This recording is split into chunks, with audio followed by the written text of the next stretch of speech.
Certainly. Here's the completed article in a consistent tone and structure, continuing from where it left off. The atmosphere following the meeting suggested that while tensions lingered, Trump's presence had, at least temporarily, cooled some of the sharper edges within the Republican conference. Yet behind the smiles and positive sound bites, the divisions remain. Several moderates privately voiced concern that the Medicaid cuts, even limited to fraud elimination and work requirements, could still backfire politically, especially in swing districts. "We have to make sure we're not just being tough on paper," said one Republican aide. "We need to show the American people we're being fair." At the same time, hardline conservatives remained skeptical. While Trump cautioned them not to push further, several lawmakers from deep red districts signaled they were still considering opposing the bill if it didn't include broader structural reforms to entitlement programs. "We appreciate the president's leadership," said Rep. Bob Good, RVA, "but we have to be honest with the American people. Our debt is unsustainable, and we cannot afford half measures." Still, Republican leadership viewed the meeting as a turning point. "This is the closest we've come to real unity in months," one senior GOP aide said. The president stepped in at exactly the right time. Outside of Congress, the reaction was swift and polarized.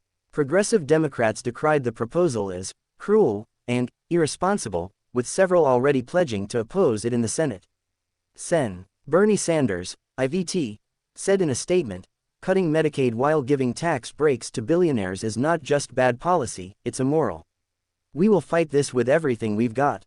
Speaker Mike Johnson and Senate Minority Leader Mitch McConnell remained cautiously optimistic, aware that any defections, on either end of the GOP ideological spectrum, could unravel weeks of planning.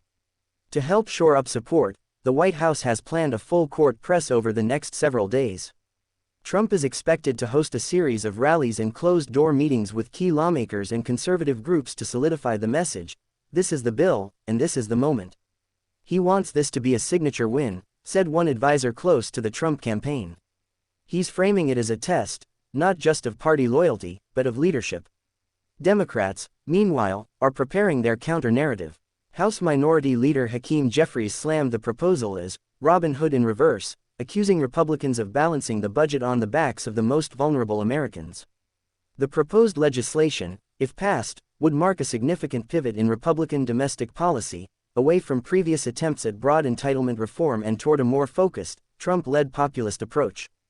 It also signals Trump's determination to steer the party's policy agenda from outside the White House, shaping legislative decisions with the same force and bravado that characterized his presidency. Yet even with Trump's direct involvement, final passage is far from guaranteed.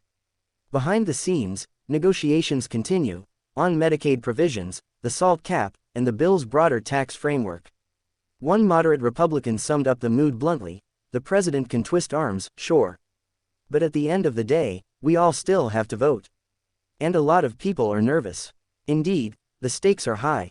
With control of the House potentially hanging in the balance for 2026, and Trump eyeing a return to the White House, this bill has become more than just a legislative skirmish, it's a litmus test for the future of the Republican Party.